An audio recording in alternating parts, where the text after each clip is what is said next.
ओमज्ञानतिमिरन्धस्य ज्ञानाञ्जनशलाकया चक्षुरुन्मिलितं येन तस्मै श्रीगुरुवे नमः।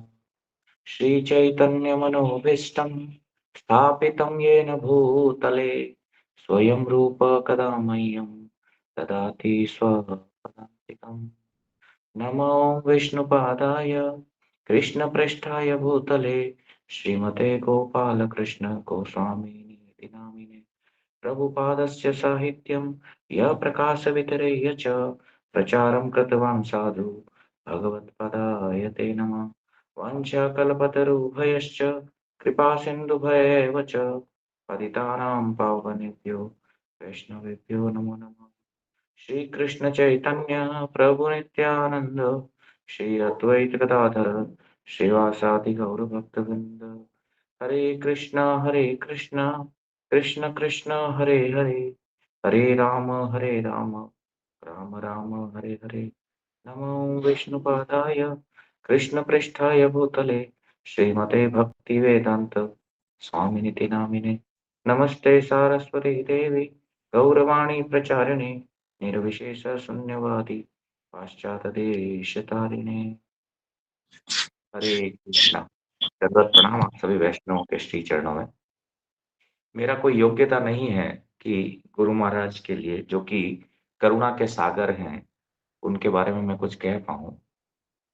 परंतु जैसा कि एक श्लोक मैंने सुना है, वो इस तरह से है कि भक्त चरित नित नेम सो कहे सुने जो कोई मुक्ति भुक्ति की का कथा भक्ति सुलभ ते ही होए। कि भक्तों का चरित्र अगर कोई कहता और सुनता है तो मुक्ति तो छोड़िए, मुक्ति और भुक्ति, जो भक्ति है वो भी सुलभ हो जाती है। तो गुरु महाराज के बारे में मैं इतने दिन से सुन रहा था, ग्लोरिफिकेशन। तो वास्तव में भक्तों का चरित्र भगवान को बहुत प्रिय है। हम लोग नित्य भगवान भागवतम सेवया तो करते हैं, और भागवतम में भी मोस्ट ऑफ भक्तों के ही चरित्र हैं। तो आप देखेंगे भगवान भक्तों का चरित्र सुनने में बड़े आतुर रहते हैं। जैसे भक्तमाल के पहले श्रोता भगवान स्वयं है। जब प्रियादास जी टीका लिखे तो उसमें ये पहले सोचे कि श्रोता कौन होगा भाई इसका। तो भगवान स्वयं प्रकट हो गए और बोले इसका पहला श्रोता मैं स्वयं बनूंगा। तो ऐसे ही जहां भक्तों का चरित्र होता है, भगवान स्वयं सुनने आते हैं। ठीक है, इसमें कहीं पर भी तनिक भी सोचनीय विषय नहीं है, क्योंकि भक्त भगवान के प्राण हैं। भगवान बोले ना, अहम भक्त पराधीनो। क्योंकि भगवान भक्तों के अधीन है। क्यों? क्योंकि वे भक्त ऐसा कार्य कर जाते हैं जो भगवान स्वयं नहीं कर पाते। अब देखो चैतन्य महाप्रभु क्यों आए? उनके आने का जो हेतु है, क्योंकि भगवान आज तक आए, कभी भी प्रेम नहीं बांट पाए, भक्ति नहीं बांटे कभी। आप देखेंगे कृष्ण आए तो, रामचंद्र आए तो, भक्ति कभी नहीं बांट पाए। ठीक है। और तो और ऐसा भी बताते हैं कि नरसिंह देव स्वयं मोक्ष नहीं दिए, मुक्ति नहीं दिए हिरण्यकश्यप को, पुनः आना पड़ा उनको। आप बृहद भागवतम पढ़ेंगे तो वहां जवाब मिलेगा, भैया कृष्ण के अलावा किसी ने मुक्ति दिया ही नहीं। ठीक है, रामचंद्र जी ने कुछ एक को दिया, कुछ एक को भक्ति दिया, परंतु प्रेमा भक्ति नहीं दिया, क्योंकि भगवान बांटने में सामर्थ्यशाली है ही नहीं। इसलिए भगवान स्वयं कहते हैं कि भैया मेरा भक्ति तो मेरे भक्तों के, मैं भक्तों के अधीन हूं, और मेरा भक्ति बांटना एकमात्र वैष्णवों के श्री चरणों में जब तक लोटपोट नहीं हो गए तब तक भक्ति मिल नहीं सकता। There is no possibility. ऐसे आप चैतन्य चरितमृत में देखेंगे कि जब भी किसी को भक्ति बांटा गया, जैसे रघुनाथ दास गोस्वामी, आप देखिए कि महाप्रभु स्वयं बोले नित्यानंद प्रभु के पास जाने के लिए, क्योंकि गुरु तत्व है वो।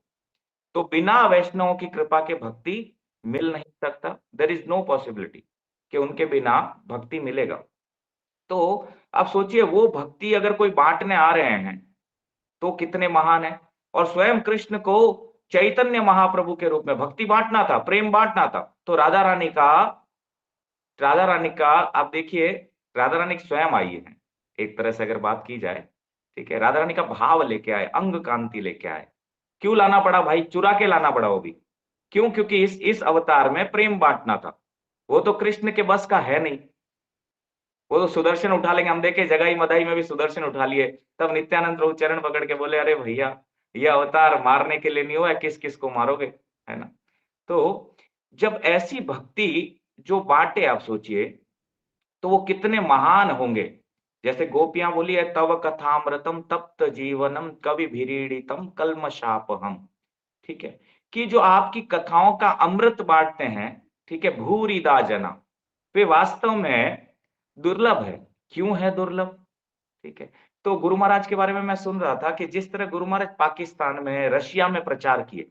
पाकिस्तान में मैं सुन रहा था कि जब सबने मना किया, मार गुरु महाराज कहाँ जा रहे हैं वहां पे, ठीक है, कि वहां पे, यस रोजी वही कर रहा हूं मैं।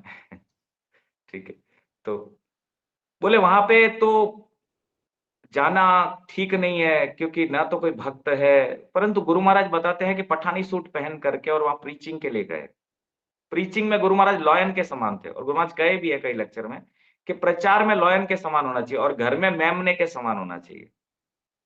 हम लोग घर में लॉयन बन जाते हैं और बाहर, ठीक है, मेमना बन जाते हैं। पर गुरु महाराज वहां प्रीचिंग करने गए और मैं देखा कि जब भगवत गीता का ट्रांसलेशन उर्दू में कराया गुरु महाराज ने, तो उसमें कई त्रुटियां थी। तो पुनः जैसे पाकिस्तानी जिस उर्दू का इस्तेमाल करते हैं, वो उर्दू पुनः भगवत गीता उसमें ट्रांसलेशन कराई गई, और कई मुस्लिमों को गुरु महाराज दीक्षा दिए। ऐसा ही रशिया में मैं जब देखा कि रशिया में गुरु महाराज जब प्रचार करने गए, बहुत टफ होता था रशिया में प्रचार करना। वहां भी गुरु महाराज स्वयं गए और, ठीक है, अद्भुत तरीके से कई लोगों को वहां भी दीक्षा दिए। और तो और साधु में सरलता होती है।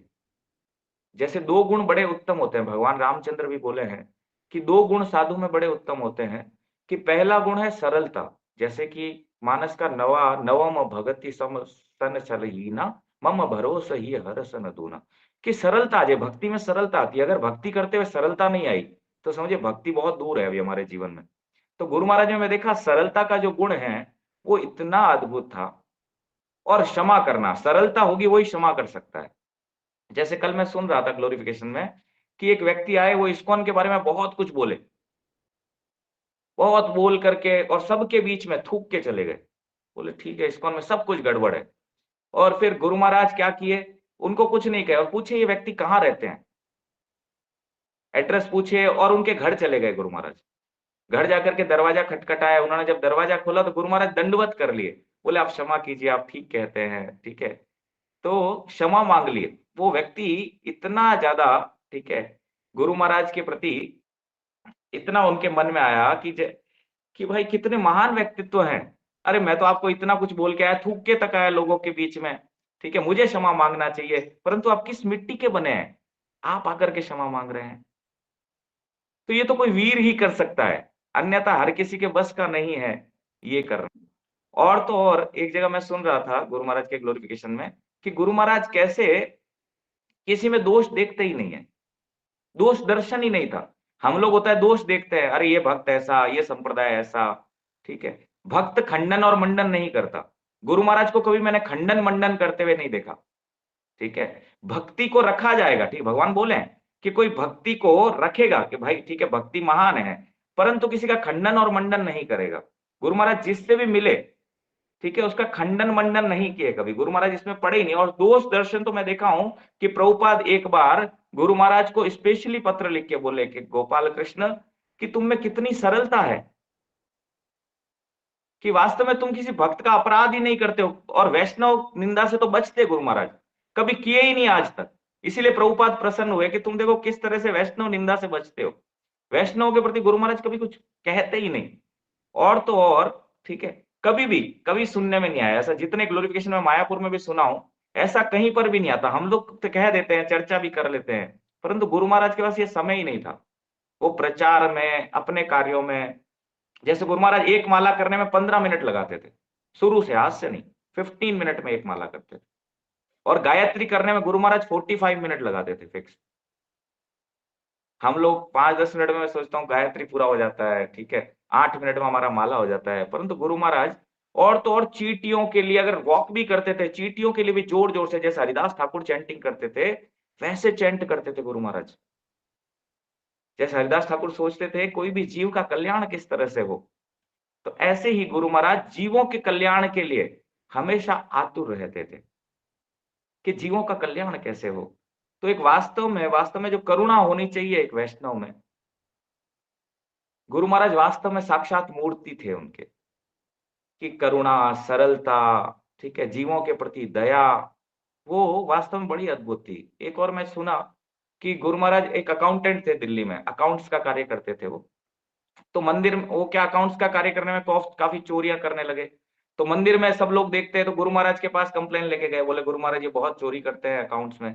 तो गुरु महाराज उनको अपने पास बुलाए। पास बुलाने के बाद उनको बोले कि क्या हो गया, सब ठीक तो है ना आपके घर पे? तो बोले आपका अगर सैलरी 35,000 कर दिया जाए तो आप चोरी नहीं करेंगे ना?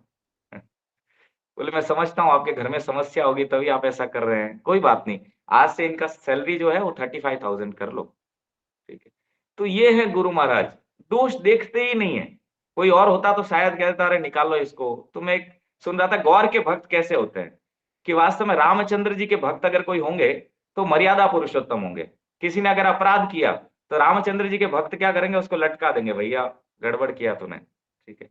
कृष्ण के भक्त क्या होंगे, कृष्ण के भक्त क्षमा कर लेंगे। कृष्ण का भक्त होगा क्या करेगा, अरे क्षमा कर लेगा, ठीक है भाई, किसी ने गलती किया कि चलो इसको एक बार 100 बार क्षमा कर लेगा। लेकिन गौर के भक्त की क्या डेफिनेशन है? बोले गौर का भक्त अगर कोई गलती करेगा और गौरांग महाप्रभु का भक्त है तो वो क्या करेगा, उसको मान लो अकाउंट की सेवा करता है तो अकाउंटेंट का हेड बना देगा उसको। दिस इज कॉल्ड, ठीक है, गौर पार्षद। तो वास्तव में गौर पार्षद, इसीलिए प्रभुपाद हम देखते हैं कि प्रभुपाद और गुरु महाराज इतना प्रचार कर पाए क्योंकि किसी में दोष देखे ही नहीं। अगर आप सोचिए दोष देखते तो इतने मलेच्छ हैं, क्या उनका कल्याण कहीं हो सकता था? वो नॉन वेज ईटर्स, कोई भी ऐसा कार्य नहीं है जो वो नहीं करते थे। हम भारतीयों में तो ऐसा नहीं मिलता, परंतु कितना करुणा रखे उनके प्रति, उनमें दोष दर्शन नहीं देखे। हम तो हर जगह दोष देख लेते हैं, परंतु गुरु महाराज कभी भी दोष नहीं देखते थे किसी में।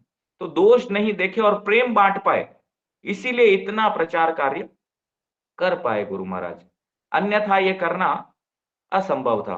तो ऐसे ही रूप गोस्वामी भक्ति रसामृत सिंधु में भक्ति को सुदुर्लभ बताते हैं। बोले क्लेश घनी सुबदा मोक्ष लघुता कत सुदुर्लभा सांद्रांत विशेषात्मा श्री कृष्ण कर्षणीच। तो इस सुदुर्लभ भक्ति को पार्वती जी भी कही है, सब ते सो दुर्लभ सुरराया राम भगति रत गत मद माया। तो आप सोचिए इन भक्ति को बांटने वाले कितने महान होंगे, और इस सुदुर्लभा भक्ति को सुलभ कर लिए। सुलभ केवल भारतीयों के लिए नहीं किए, पूरे संपूर्ण संसार के लिए सुलभ कर लिए इस भक्ति को, जो कि सुदुर्लभ है। यहां जीव को पहुंचना, कि भगवान स्वयं बोले हैं, ठीक है, भगवत गीता में, कि भैया कि करोड़ों पुण्यों का उदय होने पर कोई जान पाता है वासुदेवम सर्वमिति स महात्मा सुदुर्लभा, कि वास्तव में वो महात्मा दुर्लभ है जो जान पाए कि मैं ही सभी कारणों का कारण हूं। तो पहले तो ये जाने, उसके बाद भक्ति का विषय आता है। तो उस भक्ति को वास्तव में म्लेच्छों के लिए भी आसान कर दिए, ये है हमारे गुरु महाराज। तो वास्तव में गुरु महाराज के बारे में दिन भी कम पड़ेगा अगर वास्तव में इतने दिनों से ग्लोरिफिकेशन चल रहा है, ठीक है, और देख रहे हैं कि इतने गुण है, इतने गुण है, विशाल समुद्र है, ठीक है, पूरे समुद्र को अगर शाही बना दिया जाए और धरती को कागज बना दिया जाए तो भी गुरु महाराज के बारे गुणों की चर्चा की नहीं जा सकती। तो 15-20 मिनट में तो क्या चर्चा की जाए गुरु महाराज के बारे में। तो यही है वास्तव में हमारे हम भाग्यशाली हैं कि ऐसे गुरु हमें जीवन में मिले। और मैं तो बिल्कुल लायक नहीं था, ये तो परम पूज्य यशोदा कृष्ण प्रभु का कृपा है मुझ पर। नहीं तो मैं तो दीक्षा भी शायद पता नहीं होता नहीं मेरा, ठीक है, ये उनका कृपा है कि मुझ जैसे अधम जीव को भी गुरु महाराज शरणागति दिए, अन्यथा मैं तो किसी योग्य नहीं था। और तो और शरणागति देने के बाद गुरु महाराज को अपने हाथों से मुझे प्रसाद खिलाने का भी सुअवसर प्रदान किया प्रभु जी ने। और तो और मायापुर जब गुरु महाराज आए तब भी मुझे ये अवसर मिला गुरु महाराज को पास में बैठ के खिलाने का। तो ये मुझ जैसे अधम जीव के लिए वास्तव में वैष्णव का कृपा है, अन्यथा मैं कहीं से भी योग्य नहीं हूँ। यही कहते मैं अपनी वाणी को विराम दूंगा क्योंकि समय का अभाव है और समय मेरे हिसाब से हो चुका है। बोले परम पूज्य गोपाल कृष्ण गोस्वामी महाराज की जय। शिला प्रभुपाद जय। निताई गौर। हरि हरि। हरे कृष्णा। इसी क्रम में नेक्स्ट भगवान शरण प्रभु जी का, तो हम हिज ग्रेस भगवान शरण प्रभु जी के लिए। भगवान शरण प्रभु जी आप हो क्लास में? हरे कृष्णा प्रभु जी। हाँ हरे कृष्णा। हरे कृष्णा। ठीक है। सभी भक्त वृंद को दंडवत प्रणाम। हरे कृष्णा। देखिए,